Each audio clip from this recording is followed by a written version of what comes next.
అదే RTV app వార్తల్ని క్షణాల్లో చదివే అవకాశం ఉంటుంది. ఒక న్యూస్ పేపర్, ఒక టెలివిజన్ ఛానల్ మీ చేతుల్లో ఎప్పుడూ ఉంటాయి. నమస్తే, వెల్కమ్ టు ఆర్టీవీ. ఆంధ్రప్రదేశ్లో ఎన్నికల వేళ మరో రాజకీయ పార్టీ ఆవిర్భావం జరిగింది.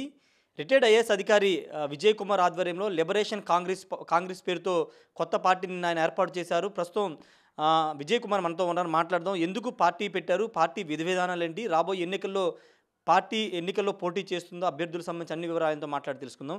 సార్ నమస్తే. సార్, కొత్త పార్టీని నిన్న మీరు అనౌన్స్ చేశారు, లిబరేషన్ కాంగ్రెస్ అని. ఎందుకు కొత్త పార్టీని పెట్టాల్సి వచ్చింది? కొత్త పార్టీ ఆవశ్యకత ఆంధ్రప్రదేశ్లో ఉందనుకుంటున్నారా? రాబోయే ఎన్నికల్లో లిబరేషన్ కాంగ్రెస్ పార్టీ ఏ విధంగా ముందుకు వెళ్ళబోతుంది?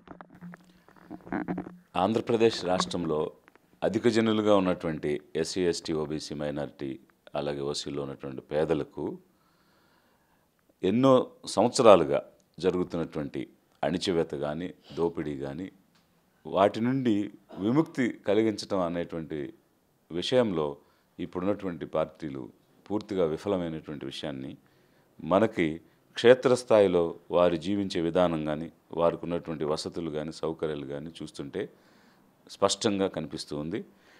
ఈ 75 సంవత్సరాల స్వతంత్ర భారతదేశంలో ఇంకా 70% మంది పేదరికంలో జీవిస్తున్నారు అని అంటే ఇన్ని సంవత్సరాలలో జరిగినటువంటి పాలన ఎంత లోపభూయిష్టంగా ఉంది. వారికి ఒక నిర్దిష్టమైనటువంటి ప్రణాళిక కానీ, వీరిని పేదరికం నుంచి విముక్తిపరచాలి అనేటువంటి ఒక చిత్తశుద్ధి కానీ లేదనేటువంటిది స్పష్టంగా కనిపిస్తుంది. సో ఇలాంటి సందర్భంలో వారు పడుతున్నటువంటి బాధలు, వ్యతల నుండి, అణిచివేత, దోపిడీ నుండి విముక్తి కలిగించాలి అని అంటే ఖచ్చితంగా ఒక స్వతంత్ర, స్వేచ్ఛ ఆలోచన కలిగినటువంటి ఒక పార్టీ అవసరం ఉంది అన్నటువంటి ఒక స్పేస్ రాష్ట్రంలో చూసిన తర్వాతే ఈ లిబరేషన్ కాంగ్రెస్ అనేటువంటి పార్టీని మేము తీసుకురావడం జరిగింది. అదేవిధంగా మరి ఇన్నాళ్ళు ఈ అణిచివేత కానీ, దోపిడీ కానీ కొనసాగటానికి కారణం ఏంటంటే ఈ అణగారినటువంటి వర్గాలు, అధిక జనులుగా ఉన్నవారు నోరు విప్పి మాట్లాడలేని పరిస్థితి, ఉన్న సమస్యను గొంతెత్తి నినదించలేని పరిస్థితి, వారందరినీ కూడా నోరు లేని మేకలుగా చేసి మాట్లాడనీయకుండా భయపెట్టి, భయభ్రాంతులకు గురి చేసి కొనసాగినటువంటి క్రమంలో వారిలో ఒక చైతన్యాన్ని రగిల్చి వారందరినీ కూడా గర్జించే సింహాలుగా చేయాలన్నదే ఈ లిబరేషన్ కాంగ్రెస్ యొక్క ఆలోచన. వారు ఎప్పుడైతే గర్జించే సింహాలుగా తయారవుతారో వీరు ఒక వేట, ఆ వేటలో కోల్పోయినటువంటి ప్రతి అవకాశాన్ని, ప్రతి హక్కుని నిలబెట్టుకునే విధంగా ఒక వేటకు ఈ మూగజీవుల్ని తయారు చేస్తుంది ఈ లిబరేషన్ కాంగ్రెస్. అందుకే ఈరోజు లీడర్గా ఈ పేద ప్రజల కోసం, అధిక జనుల కోసం ఒక లీడర్గా రావాలనే ఉద్దేశంతోనే ఈ లిబరేషన్ కాంగ్రెస్ని ఏర్పాటు చేయడం జరిగింది. లిబరేషన్ అంటే విముక్తి సార్, దాని అర్థం విముక్తి. ఎవరి నుండి ఎవరికి విముక్తి కలిగించబోతున్నారు అంటే ఆంధ్రప్రదేశ్లో ప్రస్తుతం ఉన్న ప్రభుత్వం అంటే వెనకబడిన వర్గాలకు సంబంధించి కానీ, పేద వర్గాలను ఏమన్నా పట్టి పీడిస్తుంది, వాళ్ళ నుండి విముక్తి కలిగించాలని ఈ పార్టీ పెట్టారా? పార్టీ పేరు లిబరేషన్ కాంగ్రెస్ అని పెట్టడానికి ప్రధాన ఉద్దేశం ఏమిటంటే ఈరోజు సమాజంలో చూస్తే మన అందరికీ కూడా స్పష్టంగా కనిపిస్తున్నటువంటిది ఒక భయం. ఈ భయం అనేటువంటిది వాస్తవంగా పవర్ అనేది కాదు భయపెట్టేది, మనల్ని కరప్ట్ చేసేది భయం మనల్ని కరప్ట్ చేస్తుంది. అంటే the really power doesn't corrupt the people, it's fear అని బంగ్లాదేశ్లో ఒక ఉద్యమం నిర్వహించిన ఆంగ్ సాన్ సూ కీ చెప్పినటువంటి మాట. అది అక్షరాల నిజం. ఈరోజు ఎక్కడికి వెళ్ళినా కూడా భయం. ఈ భయం వల్ల అన్నీ కోల్పోతున్నారు. కానీ కేవలం ఒక తాత్కాలికమైనటువంటి ఊరటతో గడుస్తుందిలే అనేటువంటి ఒక విధానంతో ఈ ఆధిపత్య పెత్తందారి వర్గాలు పనిచేస్తున్న విధానం వల్ల పేదలందరూ కూడా గడుస్తుంది కదా, రోజు గడుస్తుంది కదా అన్న ఆలోచనలోనే ఉన్నారు తప్ప నిజంగా ఏం కోల్పోతున్నాము? ఒక పెద్ద కేక్ ఉంది, దానిలో చిన్న పీసు, కనీసం 5% కూడా లేనటువంటి పీస్ని మాత్రం మనకు అందిస్తున్నారు. 95% ఈ తక్కువగా ఉన్నటువంటి ఆధిపత్య వర్గాలు అనుభవిస్తున్నారు అన్న విషయాన్ని వీళ్ళు గ్రహించనీయకుండా కాలం గడిచే విధంగా ప్రయత్నం చేస్తున్నారు. అదొక కుతంత్రం, ఇట్స్ ఎ కాన్స్పిరసీ. అలాంటి పరిస్థితుల్లో అణిచివేత నుండి, అరాచకత్వం నుండి, దోపిడీ నుండి, దౌర్జన్యం నుండి, బాధల నుండి, వ్యతల నుండి, కష్టాల నుండి, కన్నీళ్ళ నుండి ఈ పెత్తందారుల నుండి, పేదరికం నుండి అధిక జనులైన ఎస్సీ, ఎస్టీ, ఓబీసీ, మైనారిటీ పేదలందరినీ కూడా విముక్తి పరచాలి అన్నటువంటి లక్ష్యంతోనే ఈ విముక్తి కాంగ్రెస్ అనేటువంటిది మేము తీసుకోవటం జరిగింది.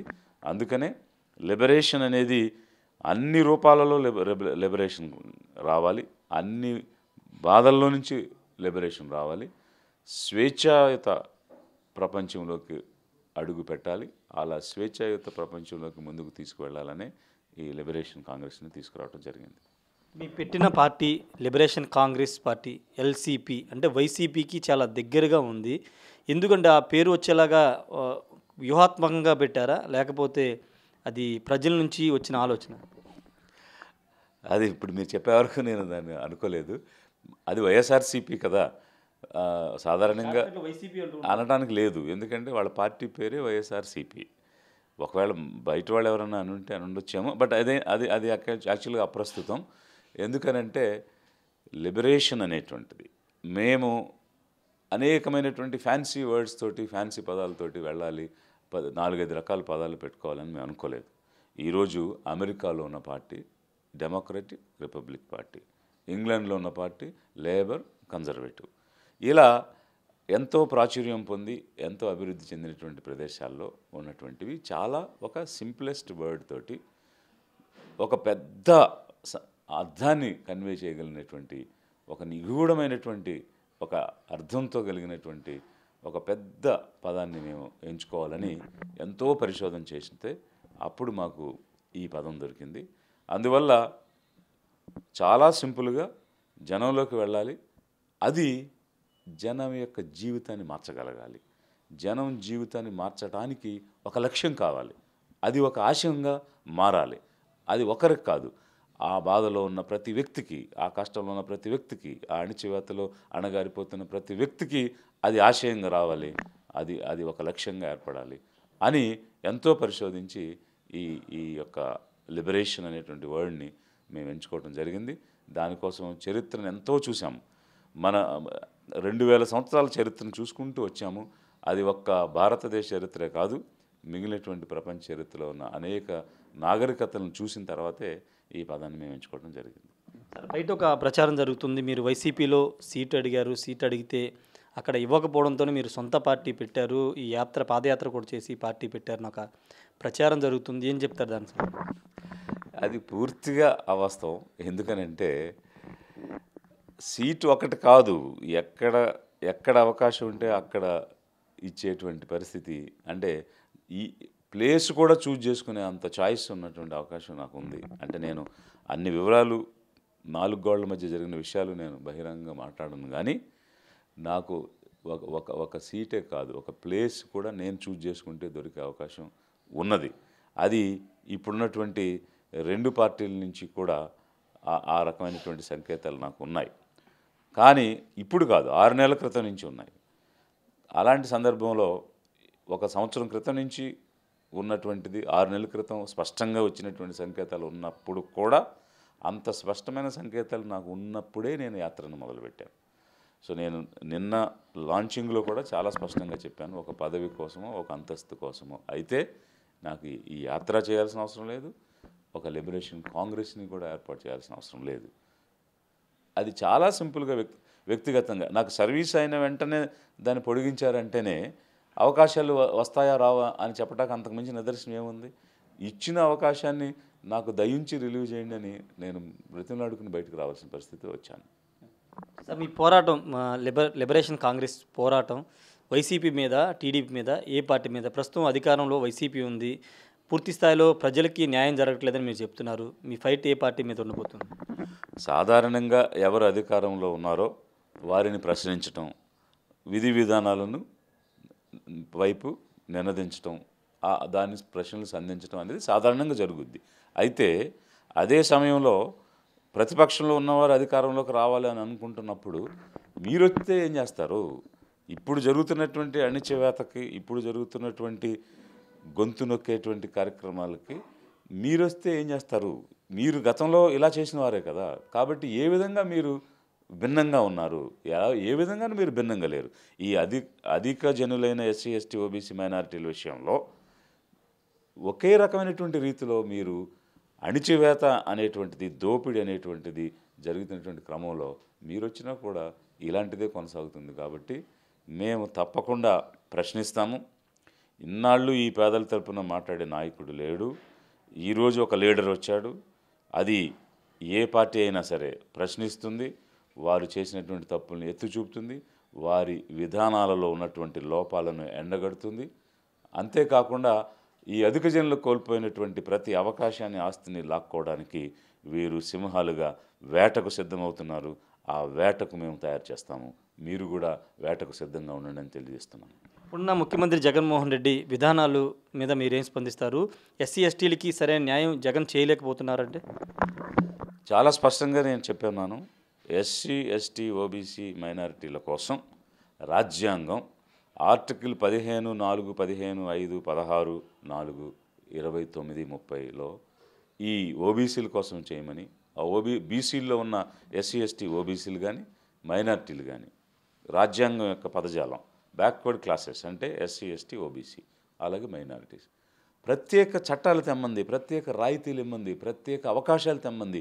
అందుకు state should strive to bring them up అని చాలా స్పష్టంగా చెప్తుంటే, ఉన్నవి కూడా తీసేసి జరుగుతున్న అమల్లో ఉన్న పథకాలను కూడా ఎత్తేసి మేము వారి కోసం చేస్తున్నాము సామాజిక న్యాయం, సామాజిక యాత్ర అని మాట్లాడుతుంటే అది చాలా హాస్యాస్పదంగా అనిపిస్తున్నటువంటి విషయం. కాబట్టి మరి రాజ్యాంగంగా ప్రత్యేకమైన అవకాశాలు కల్పించాల్సిన ఈ వర్గాలకు కల్పించకపోగా వారికి మేము న్యాయం చేశామని చెప్తున్నారని అంటే ఇక అందులో ఏం అర్థం ఉందనేది అందరూ కూడా గమనించాలి. సార్, మీరు నిన్న సభలో కూడా ఎక్కడా కూడా ముఖ్యమంత్రి పేరు కానీ లేకపోతే ప్రతిపక్ష నేత చంద్రబాబు పేరు కానీ ప్రస్తావించకపోవడానికి కారణం ఏంటి? ఆ పార్టీల గురించి వాళ్ళ పేర్లు ప్రస్తావించుకోకుండా ఇండైరెక్ట్గా వాళ్ళ మీద విమర్శలు చేశారు. ఎందుకంటే పేర్లు ప్రస్తావించకపోవడానికి కారణం లేదు, మీరు చూడండి, లైవ్ వచ్చింది. నేను చాలా స్పష్టంగా ముఖ్యమంత్రి గారు జగన్మోహన్ రెడ్డి గారికి సూటిగా ప్రశ్నిస్తున్నాను. అలాగే ప్రతిపక్ష నాయకుడిగా ఉన్న చంద్రబాబు నాయుడు గారిని సూటిగా అడుగుతున్నానని చాలా స్పష్టంగా చెప్పాను. పేరు ప్రస్తావించకపోవడం అనేది అయితే ఏమీ లేదు. ఎందుకనంటే మా లిబరేషన్ కాంగ్రెస్కి కొన్ని విధి విధానాలు ఉన్నాయి. అందులో మొట్టమొదటిది ఏంటంటే ఒక రాజకీయ నాయకుడిగా కాకుండా ఒక రాజనీతిజ్ఞుడిగా ఉంటాను నేను అనేటువంటి విషయం చెప్తూ, లీడర్ అంటే ఎలా ఉండాలి, పాలిటిక్స్ అంటే ఎలా ఉండాలి అన్న విషయాలకి ఒక కొత్త భాష్యం చెప్తాము అని నిన్న మేము చెప్పడం జరిగింది. కొత్త భాష్యం అంటే ఏంటంటే అసలు వ్యక్తిగత విషయాలు, వ్యక్తిగత దూషణలు, వ్యక్తిగత విమర్శలు ఏ విధంగా అవి ప్రజలకు ఉపయోగపడతాయి, ఏ విధంగా అవి ప్రజల శ్రేయస్సుకు పనికొస్తాయి, ఏ విధంగా అది ప్రజా అభివృద్ధికి, రాష్ట్ర అభివృద్ధికి పనికొస్తాయి. ఇప్పుడు ఒకరు దొంగ అనుకుంటే, ఒకరు దొర అనుకుంటే, what way we are concerned, whether you are a thief or you are a king, we are not bothered. We are bothered about our development, our welfare. అది కదా ప్రజలు కోరుకుంటారు. సో ప్రజలకు కావాల్సిన అంశాలు మాట్లాడు, ప్రజలు ఎదురు చూస్తున్న అంశాలకు సమాధానం చెప్పు, ప్రజలు కోరుకున్నటువంటి అంశాలు చేయడానికి ప్రయత్నం చేసి వారి హృదయాలను గెలుచుకో. అంతేగాని భయపెట్టి భయభ్రాంతులకు గురి చేసి స్వేచ్ఛను, సమానత్వాన్ని, ప్రజాస్వామ్యాన్ని నిరంకుశంగా పరిపాలించి భయంతో గెలవాలనుకుంటే అది ఇక సాధ్యం కాదు. ఎన్నాళ్ళుగా అడిగేవాడు లేడు కాబట్టి మీరు ఎవరిని భయపెట్టినా వారు నోరు మూసుకుని ఉండవచ్చు. నోరు తెరుస్తారు, గొంతు విప్పుతారు, ప్రశ్నిస్తారు, వేటాడుతారు, వెంటాడుతారు. ఆ విధంగా ఈ అధిక జనులను తయారు చేయడమే ఈ లిబరేషన్ కాంగ్రెస్ యొక్క లక్ష్యం. ఎందుకంటే వారికి విముక్తి కలిగించాలి కాబట్టి. ఆంధ్రప్రదేశ్లో ప్రాంతీయ పార్టీలదే హవాగా నడుస్తుంది గత కొన్ని సంవత్సరాలుగా. ఇప్పుడు ఆంధ్రప్రదేశ్లో టీడీపీ, జనసేన, ఈ వైసీపీ 3 ప్రాంతీయ పార్టీలు చాలా బలంగా ఉన్నాయి. జాతీయ పార్టీన కాంగ్రెస్కి, బీజేపీ కూడా ఆంధ్రప్రదేశ్లో పెద్దగా స్థానం లేదు, వాళ్ళకి సీట్లు కూడా లేని పరిస్థితి. ఇప్పుడు మీరు పార్టీ పెట్టారు, ఎన్నికలకి చాలా తక్కువ టైం ఉంది. ఎలా నెట్టుకు రాగలనుకుంటున్నారు ఈ ప్రాంతీయ పార్టీల తాకిడిని, లేకపోతే వాళ్ళ దీన్ని తట్టుకుని ఏ విధంగా ముందుకు వెళ్ళగలరు? వాస్తవంగా చెప్పాలంటే లాస్ట్ 3-4 డేస్లోనే ఏ పార్టీ మొగ్గు చూపించగలుగుతుంది, ఏ పార్టీకి ప్రజల అండదండలు దొరుకుతాయి అనేటువంటిది ఆధారపడి ఉంటుంది. అంతవరకు ఎన్నో జరుగుతుంటాయి, రకరకాల డెవలప్మెంట్స్ జరుగుతుంటాయి, ప్రజలు కూడా బేరీజు వేసుకుంటూ ఉంటారు. ఆ చివరి 2-3 రోజుల్లోనే ఒక నిర్ణయానికి రావడం అనేటువంటి జరుగుద్ది. కాబట్టి సమయం తక్కువ అన్న భావన అయితే మాకు లేదు. నేను నిన్న ఒక నినాదం ఇచ్చాను, వదిలేయండి, వచ్చేయండి. ఇన్నాళ్ళు మనకు ఒక వేదిక లేదు కాబట్టి ఎక్కడో ఒక చోట సర్దుకుని జీవించడం అన్నది జరిగింది. ఇక మనం సర్దుకోవాల్సిన అవసరం లేదు, రాజీ పడాల్సిన అవసరం లేదు. మనకు ఒక వేదిక వచ్చింది కాబట్టి వదిలేసేయండి, వచ్చేయండి, మనం సంఘటితంగా సమిష్టిగా ఎదుగుదాం, మన యొక్క స్వేచ్ఛను స్వాతంత్రాన్ని సాధించుకుందాం అనేటువంటి నినాదం నేను చెప్పడం జరిగింది. కాబట్టి ప్రజల్లోకి వెళ్తాం, ఊరు తిరుగుతాం, వాడ వెళ్తాం. ఎక్కడైతే బందీలుగా ఉన్నారో, ఎక్కడైతే సంఖ్యలతో ఉన్నారో ఆ సంఖ్యలను విచ్ఛిన్నం చేసి ఆ బందీల నుంచి విముక్తి చేసి ఈ లిబరేషన్లోకి తీసుకుని వస్తాం. ఇది ఒక సంఘటితమైన పోరాటం, ఒక సమిష్టి పోరాటం. సంఘటితంగా సమిష్టిగానే పోరాడి సాధిస్తాం. పార్టీ నడపాలంటే చాలా ఖర్చు కూరుకున్న వ్యవహారం అయిపోయింది. ఒక ఎమ్మెల్యేగా పోటీ చేయాలంటే 100 కోట్ల దాకా ఖర్చు పెట్టాల్సిన పరిస్థితి ఇప్పుడు ఆంధ్రప్రదేశ్లో ఉంది. ఇలాంటి సమయంలో మీరు పార్టీ అనౌన్స్ చేశారు, పార్టీ ప్రకటించారు, ఎన్నికల్లో కూడా పోటీ చేస్తామని చెప్తున్నారు. ఆర్థికంగా ఇబ్బంది కలిగే అంశం లేదా మీకు? తప్పకుండా ఉంది ఆ సమస్య అనేది. అయితే మేము ఎన్నికల్లో డబ్బులు వెదజల్లి నోట్లతో ఓట్లు కొనుక్కుని ఎన్నికలు చేయాలనేటువంటి ఆలోచన కానీ అది మా సిద్ధాంతం కానీ కాదు. అందుకే ప్రతి ఓటర్కి కూడా నేను చెప్తున్నాను, ఓటు అనేది ఒక గొప్ప ఆయుధం. అది కత్తులతోనో డాళ్ళతోనో చేసేటువంటి యుద్ధానికి మించినటువంటి ఆయుధం అది. అందువల్ల నిన్న మనం బ్యాలెట్టా రివోల్టా, మనం తిరగబడి మనం విముక్తి పొందుదామా, లేక మనకున్నటువంటి ఓటుని వాడి విముక్తి పొందుదామా అన్న విషయాన్ని కూడా ప్రస్తావించడం జరిగింది. కాబట్టి ఓటర్లో చైతన్యాన్ని తీసుకొని వచ్చి మనం అభిమానంతో ఓటేసుకుందాం, అమ్ముడుపోయి ఓటేయద్దు. కాబట్టి అమ్ముడుపోవటమా అభిమానమా అన్నదానిలో ఏది ఎంచుకుంటారు మీరు అనేటువంటి విషయం మీద ఒక స్ఫూర్తిని తీసుకొని వచ్చి స్వాభిమానంతో మేము ఓటు వేయించుకోవడానికి ప్రయత్నం చేస్తాము. అందువల్ల అక్కడ డబ్బు అనేటువంటిది ప్రాధాన్యం అవ్వదు. సార్, 170 నియోజకవర్గాల్లో పోటీ చేయబోతున్నారా, అభ్యర్థిని పెట్టబోతున్నారా? రెండోది, మీరు ఎక్కడి నుంచి పోటీ చేయబోతున్నారని స్పష్టం. ఇక లిబరేషన్ కాంగ్రెస్ వచ్చేసింది కాబట్టి ఎన్నికలకి సమాయత్తం అవ్వాల్సిన సమయం ఆసన్నమైంది. అందులో ఆ ప్రక్రియలో భాగంగా ఇప్పటి నుంచి రాష్ట్రంలో ఉన్నటువంటి నియోజకవర్గాలన్నింటిలోనూ అన్ని విధాలుగా కూడా పోటీ చేసేటువంటి విధానంలోకి ముందుకు వెళుతున్నాము. ఆసక్తి కలిగినటువంటి అభ్యర్థులు తమ వివరాలు మాకు అందించవలసింది అని కూడా మీ ద్వారా నేను కోరుతూ ఉన్నాను. అన్ని చోట్ల కూడా అధిక జనుల యొక్క ఆకాంక్షల మేరకు మేము పోటీలోకి వెళ్తాము. ఎక్కడ ఏమిటనేటువంటిది త్వరలో ఒక నిర్ణయం తీసుకుంటాం. అంటే మీ సొంత జిల్లా ప్రకాశం జిల్లా నుంచి పోటీ చేశారు? వాస్తవంగా అయితే నా సొంత జిల్లా ఏలూరు, కానీ ప్రజలందరూ ప్రకాశం అనుకున్నారు అంటే ఎంత అనుబంధంతో అక్కడ ఉన్నానో నేను అనేది దానికి ఒక నిదర్శనం. అక్కడ 2.5 సంవత్సరాల పాటు కుల మత ప్రాంత వర్గ భేదాలు లేకుండా ప్రతి కష్టంలో ఉన్నటువంటి వ్యక్తిని ఆదుకుని వారిని ఆదరించినటువంటి ఒక ట్రాక్ రికార్డు ఉన్నటువంటి సందర్భంలో అక్కడున్న ప్రజలందరూ కూడా మా వ్యక్తి, మా జిల్లా, మా మనిషి అని అనుకుంటారు. కాబట్టి దాన్ని దృష్టిలో పెట్టుకునే నేను త్వరలో ఒక నిర్ణయాన్ని ప్రకటిస్తాను. కొండేపి నియోజకవర్గం అంటున్నారు ఏమన్నా? అది అలాంటి ఆలోచన అయితే మేము ఇంకా చేయలేదు, ఎలాంటి నిర్ణయం కూడా రాలేదు. ఫైనల్గా ఒక స్పష్టత ఇవ్వండి. మీలాంటి మేధావులు, అంటే రిటైర్డ్ ఐఏఎస్ అధికారులు పార్టీ పెట్టారు, జేడీ లక్ష్మీనారాయణ లాంటి ఒక ఆయన కూడా ఒక పార్టీ పెట్టారు, జై భారత్ నేషనల్ పార్టీ అని. ఎందుకు మీలాంటి వాళ్ళు కలిసి ఒక ఉమ్మడి పార్టీ పెట్టి ప్రజల్లోకి వెళ్తే స్పందన బాగుంటుంది, విడివిడిగా ఎందుకు పార్టీ పెట్టాల్సి వస్తుందండి? కలిసి పనిచేసే అవకాశం ఉంటుంది. వాస్తవంగా అయితే మేము ఐక్యతా విజయపదం యాత్ర 2729 కిలోమీటర్లు చేసిన సందర్భంలో వేల కొలది వినతులు వచ్చాయి. 17,000 ఇంచుమించుగా నా చేతిలో ఉన్నాయి. ప్రతి వినతిని కూడా ఖచ్చితంగా పరిష్కరించాలి. అందుకోసం ఎంతటి పోరాటమైనా చేస్తాం. ప్రతి వ్యక్తి ఇచ్చిన ప్రతి కాగితాన్ని పరిష్కరించే తీరుతాం. అందులో భాగంగా ఒక డిక్లరేషన్ మేము తీసుకొచ్చాం. వారి ఆకాంక్షలకు అనుగుణంగా అన్ని వర్గాలకు, యువతకు కానీ, మహిళలకు కానీ, రైతులకు కానీ, ఇట్లా అన్ని వర్గాల యొక్క ఆకాంక్షలతో ఒక డిక్లరేషన్ తీసుకొచ్చాం. ఆ డిక్లరేషన్ను బట్టే రేపటి మేనిఫెస్టో తయారవుతుంది. దానితో కలిసి ఆ సిద్ధాంతంతో ఈ ఆలోచనలతో కలిసి పనిచేసేటువంటి వారు ఇవి పేదలకు అందాలి, ఇవి అధిక జనులకు రావాలి అని విశ్వసించేవారు ఎవరొచ్చినా కూడా మేము కలిసి పనిచేయడానికి సిద్ధంగా ఉన్నాం. We are open to the extent of our declaration. అధిక జనుల ఆకాంక్షలు నెరవేర్చడం అన్న విషయంలో ఎవరు కలిసి వచ్చినా కూడా మేము కలిసి నడుస్తాం. Sir, one more question, last question. ఎవరి ఓటు చీల్చబోతున్నారు? వైసీపీ ఓటా, టీడీపీ ఓటు? ఎవరి ఓటు చీల్చబోతున్నారు? అది ప్రజలు చీలుస్తారు, మేము కాదు. అటు నుంచి రావాలా, ఇటు నుంచి రావాలా అనేది ఎక్కడ ఎక్కువ మంది ఉంటే అక్కడి నుంచి రావాలి. అందుకే వదిలేయండి, వచ్చేయండి, మనం విముక్తి చెందుదాం. Liberation congress. Thank you so much sir. వదిలేయండి, వచ్చేయండి అని ఒక నినాదంతో ముందుకు వెళ్తున్నారు. సంఘటితం కావాలని ఒక నినాదంతో ఈ లిబరేషన్ కాంగ్రెస్ ముందుకు వెళ్తుందని చెప్తున్నారు. ఈ పార్టీ పేరు ఎల్సీపీ అంటే వైసీపీకి దీనికి ఎక్కడా సంబంధం లేదు. ఇది పూర్తిగా చాలా అధ్యయనం చేసి ఇతర దేశాల్లో ఉన్న పార్టీలన్నింటినీ కూడా అధ్యయనం చేసిన పెట్టిన పేరు అని చెప్తూ ఉన్నారు.